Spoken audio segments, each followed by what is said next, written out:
The young people seen here, dressed in their matching red windbreakers, are Uyghurs, one of China's largest ethnic minorities. This video, posted online by the local Kashgar government, appears to feature a joyous farewell ceremony, complete with dancers, musicians, and colorful banners. But it's actually part of a vast labor transfer program run by the Chinese state, in which Uyghur men and women are forcibly sent to work in major industries across the country, sometimes thousands of miles from their homes. According to the Chinese government, the goal of its labor transfer program is poverty alleviation. It says the Uyghurs are grateful for the opportunity to be employed. But the program is actually part of a deliberate state-run effort to displace and decentralize Xinjiang's Muslim minorities, a strategy of control and assimilation designed to eliminate Uyghur culture. Since the early 2000s, the Chinese government has subjected the Uyghurs to severe human rights abuses, among them mass internment and forced labor. As details of China's treatment of its Muslim minorities have become public in recent years, it has provoked worldwide outrage. In response, the United States signed into law the Uyghur Forced Labor Prevention Act in 2021, which declares that all imports produced by workers from Xinjiang are presumed to have involved state-imposed forced labor, and as such, are banned. The act also bans goods that have been produced using the labor of Uyghur and other Muslim minority workers whom the government has transferred out of Xinjiang. Since then, U.S. Customs and Border Patrol has seized more than $1 billion of goods connected to Xinjiang, including electronics, clothing, and pharmaceuticals. But there's one major Chinese industry whose reliance on forced Uyghur labor has until now escaped notice: seafood. In early 2023, our team of investigators found compelling evidence that Uyghurs are not only being forced to work in seafood processing plants thousands of miles from their homeland, but that the products they produce are still making their way onto dinner tables across the globe.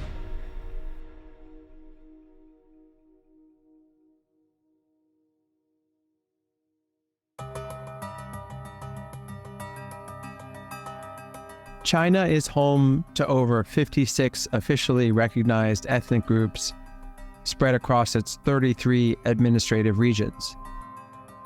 Over 90% of the population is made up of Han Chinese, concentrated predominantly in major cities in the country's east.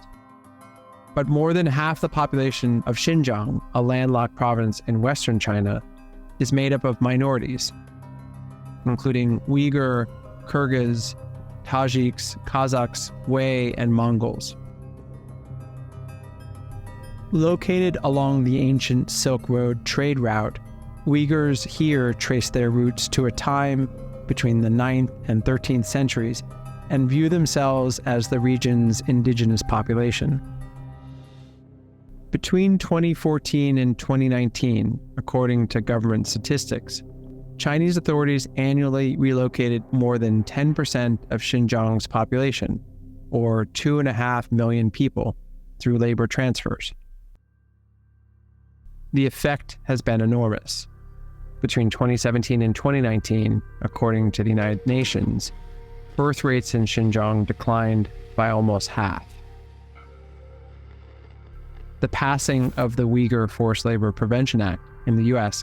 has had a major impact on some industries. The goods that have been most affected by this ban thus far include electronics, apparel and textiles, and certain agricultural products like tomatoes. However, as we've conducted more research into these forced labor transfers to other provinces across the country, it's become quite apparent that seafood processing facilities have been a significant recipient of Uyghur labor as a way to fill employment gaps or labor shortages, in part caused by COVID. I think the reason that seafood has escaped international attention is primarily because the labor transfers out of Xinjiang into the seafood processing sector, according to our investigation at least, have only occurred in a single Chinese province, and that is the province of Shandong. So we focused on Shandong province, where we identified a number of processing facilities that were using forced labor. One of those plants was a place called the Anti-Sanko Fisheries. It exported, thousands upon thousands of tons of fish and seafood to the US since the law came into force.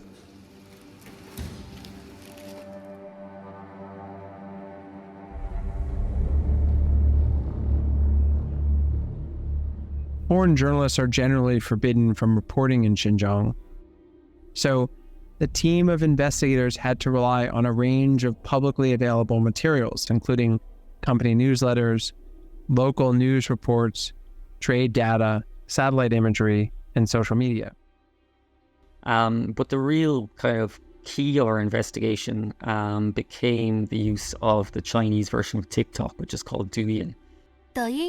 Douyin was a really powerful source because it gave us a visual insight into the plants and into how the process worked. So you'd have a Douyin account of a Uyghur person posting videos from Xinjiang one week. Next week he's at a train station. And then, of course, videos from the factory, from within their dormitories. We initially identified one Uyghur who was uploading videos to Douyin, the Chinese TikTok. And from that one individual, we conducted a social network analysis to identify other Uyghur users who were also working in Shandong and posting from seafood processing facilities. By finding that first Uyghur worker, we were able to build a pretty substantial network of Douyin accounts that showed Uyghurs working in a number of different facilities: the Anti-Sanko, Shandong Beijia, a company called the Qishan Group, a company called Qingdao Tianyuan, list goes on. We were able to build a pretty clear picture of what was going on, of how the labour transfers were put into effect. We even had footage from planes, trains and so on that were transferring the Uyghurs from Xinjiang to Shandong. Videos posted by Uyghurs from seafood plants show that many live in military-style dormitories under the watch of security personnel. Uyghur workers' dorms are often searched, and if a Quran or other contraband is found, the owner may be sent to a re-education camp. Uyghurs' social media posts are also closely monitored by Chinese online censors. Posting anything critical of the regime could quickly land them in a detention center. But it appears that many Uyghurs have found a way to include cryptic messages in their videos to convey their suffering, while also bypassing the Chinese censors. I was watching a video of a man cutting a whitefish on a processing line. And the music that he had uploaded to that video, it was powerfully full of sorrow. And at the end of the video, it cut to an image of a young girl who I presumed, was this man's daughter after reviewing some of his other videos. And it was at this time that I first thought maybe some of these videos are trying to tell us something.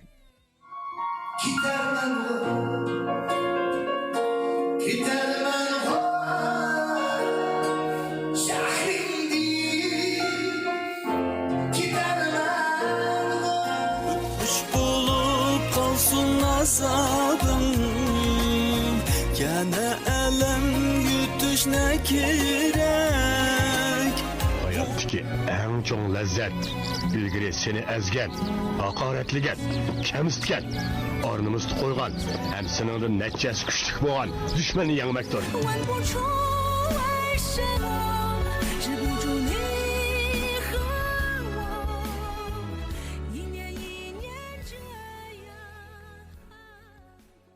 Thousands of tons of seafood processed in China with forced labor continue to enter the United States and Europe. Importers sent their products to major supermarkets around the world, including Walmart, Kroger, Tesco, and Carrefour. The importers also send seafood to Cisco, the global food service giant that supplies more than 400,000 restaurants in the US alone.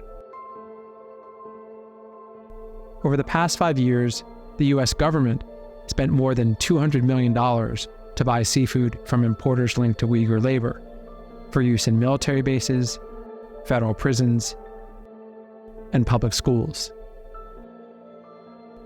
I don't know what impact the reporting might have. I think the most powerful thing that could happen for Uyghur people is for conditions to change within China. You know, the companies in China, they are not breaking the law in China, you know, and we've spoken to many of them where we found Uyghur labour in their plant, and, you know, they've been quite clear on that as far as Chinese law is concerned, they're not breaking the law. They're actually all compliant with the law. So in these cases, I suppose it falls to their international customers to say, well, that's not acceptable to us. It's not enough that you say Chinese law is fine with all of this. It's not okay for us that our goods that are coming through your factory are actually being produced by people in forced labour conditions.